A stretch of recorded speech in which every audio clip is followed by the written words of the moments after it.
Isaac, Gaffer, thank you for joining us. Gaffer, we'll start with you. Off the back of another brilliant win, we head to Mansfield on Saturday. How is the squad heading into that one? What squad? Our squad. We got 16 players fit, I think. Could be down to 15 by tomorrow. So if you got your bag and your football boots, you might come up, you might get a game. We've got 15 players to pick from. And we've had the same 16, 17 for the last 5 games. Hutch has played in more positions than what he would get if he was in a porn film. Yeah, obviously touching on the contracts, how delighted were you to get them done so early? Obviously, does this give you more time to sort of focus on the players that we can bring in? Now you've got the core. You'd like to think so. I've had managers from other clubs throwing players at me because they see that they seem to think we're a club that's going forward. Let's hope we are. Yeah, and Isaac, obviously since you've joined, you've scored your second goal for the club on Saturday. I can imagine that was a great feeling. Yeah, definitely. Should probably have a few more, to be fair, but no, to obviously help the team and get a goal was good. Yeah, and obviously it must be pleasing, as the gaffer said, with the amount of injuries that you've been able to, obviously touch wood, stay injury free and make a real impact on the team as well. Yeah, definitely. I mean, that's the aim really, to play as many games as I can to help the team, and thankfully I've been able to obviously feature in every game and try and do that, so it's been good. Do you think since you joined in January you've developed much? Have you had to adapt much to league football, do you think, or has it just been a sort of natural process? No, it definitely takes adapting to. Obviously I had some experience in it before, but every game and every place is different, so it's been a process, and I think game by game I've got better and better. So yeah, hopefully that can just continue.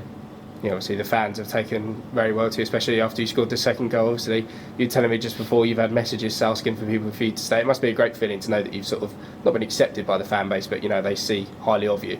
Definitely, it's a massive part of it. I think if you feel accepted where you are, it gives you confidence, and you obviously want to repay that as well. So to feel like I have the backing of the fans is a massive part of the confidence on the pitch. So yeah, it's good.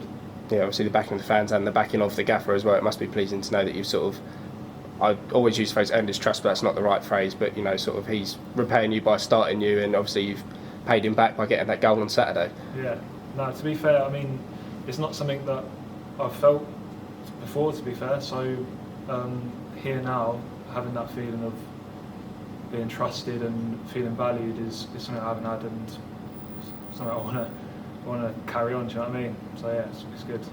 Cool, Mark. Excellent. Isaac, I'll stay with you. You said you've got better and better. What parts of your game do you think have improved since you've been at Crawley Town? I think I've got better defensively.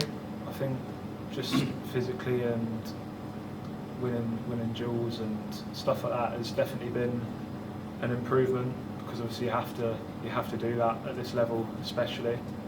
And I think technically as well, obviously a lot of the pitches ain't great and stuff like that, so you have to really, that side of the game has to be really good. So I think as the games have gone on, I've been more confident, and gradually it's got better and better. Yeah, and how nice has it been for you to be back in your home county? Yeah, it's been nice. Obviously being able to see my family a bit more than I did before is a massive part of it. Obviously it just makes you feel at home, and yeah, it's been nice. Yeah, and obviously it's been for your parent club, it's been a bit of a rough week getting relegated and that. You obviously, the reason for Derby's downfall is previous ownership and that. Crawley have got new owners. How optimistic are you for Crawley Town? I know we don't know what your future may be after this season, but how optimistic with the new owners will have the start they've made? Very. Like we've touched on, like the squad. It's such a good squad of players when everyone's fit, and even when we're not fit, when everyone's not fit. So I think going forward, with the backing of the new owners as well, there's only one way that the club can go, which is up. Because, as you say, and as you see in the performances on the pitch, like we've got such a good team, and we can beat anyone when we're on our day. Yeah. And talking of your future, have you thought about next year yet? Do you have any inclination where it's going? No. No. I'm just trying to do my bit on the pitch, game by game, work hard, and try and help the team, and hopefully all the off the pitch stuff and my future, whatever, takes care of itself. Just try and do what I can on the pitch. And if the opportunity came up for Crawley Town next year, would you jump at it? Of course, I've enjoyed my time here immensely. So, you know, I'm here. I've enjoyed it. So yeah, it's a good club to be at. Thanks, Isaac. John, how impressed have you been with Isaac since he's been here? He's got a lot more under him. I keep telling him he's got a lot more under him. His confidence is growing. He's got to be more confident. He's got to be a lot more physical. But he's adapted well. You know, don't underestimate where he's come from. I've said this weeks ago. But at the same token, he's got a hell of a lot to do. You know, and all the while he's got the Jules Phantoms and the Jack Paynes and the Powleys and Tom Nichols and Tony Craigs and all that screaming at him in training. You will get better. It is a different level. I keep saying to people, this division, don't underestimate what it takes to get out of it. It's a tough division. You don't get many lads dropping down from the conference, from the academies, that it takes them so many time, you know, so long to adapt, and some don't. I don't mean to say they're bad players, because some of them would be better off playing up the division. You know, we learned out of Bournemouth. The eye we got, you know, you could play a lot more. It's tough. It's tough to get out of this division. If you keep the momentum and keep that, we're attracting. My phone doesn't stop with players now, which is a compliment to the club. Most importantly, it's a compliment to the players that are already here. The people on the outside see what a good squad we've got. There's no big time Charlies. There's nothing like that, because they wouldn't have them. And I think you'd back me on that, wouldn't you? Definitely. Except that, geez, he gets a little bit leery sometimes. Starts wearing white tops and all that here and things like that. That is because everybody's here to enjoy it. You're here at one thing, and that's to win games. And all the while you're enjoying it, and you're coming here with a smile on your face and going home. As I said before, it's not Chipperfield Circus, but at the same token, you want to enjoy your football. You're earning your living playing football. Yeah. Be the best you can. Be the best you can. And do you put the squad spirit and everything as the reason for the good recent run on that? Or? Well, plus we're playing well. But your spirit gets you through it. We carry each other through it. There's no one. There's no an I. You never hear me say about me. It's all us. It's all us together. And the more that we create that, and we have done, and I think once again you have to ask me. I can't speak for him, but he'll tell you there's no favours. There's no favourites at the club. If you're picked, you're picked. If you're, I was swear then. If you're not good in training or not good on a game, you get told that. And it ain't. It's not being bullied. It's telling you this is. But I'd like to think once again I was a much of a different. I'd then tell you what I think you need to improve on and what you got to improve on. If you don't want to listen or don't want to do it, well, ta-da, go down the road. Go and join someone else. There's loads of clubs out there. Yeah, I'll ask you then, Isaac. How good is it having someone as honest as John as a boss and that as a player? Yeah, it's what every player wants. To be fair, you just want to be told when you need to improve, and on the flip side, as long as you're being told when you've done something right as well, then no player can really complain, and we've sort of got the perfect balance here, and everyone knows that you've got to earn the shirt, and then when you're playing, you've got to keep the shirt. So yeah. And does he praise you when you do well? Yeah, yeah. Which I've only praised him twice. Yeah, on occasion. But no, it's yeah, I feel like I've got a good relationship in that way. Like I say, the gaffer tells me when I need to improve and what I need to do better, and he's told me when I've done well, so I'm happy with that. Thank you. Back to you, John. People will look at the table and think, oh, Crawley got nothing to play for the rest of the season, but there's plenty, isn't there? People were telling me that 6 weeks ago. There's loads of play. Well, we ain't giving in on anything. We got contracts for some players for next year. You want to start the season next year. You want to attract better players. You want people looking at this place like it should be. People are looking at this going, I want to come here and play football. I want to improve my career. You don't want people coming here thinking they're going to come here unless their holiday's starting. We want players challenging positions. We've got to get better. We've got to get players in. We have got to improve. That's the beauty of it. You know, we've been here 2.5 years now, and I think if we get one more point, I might be one more.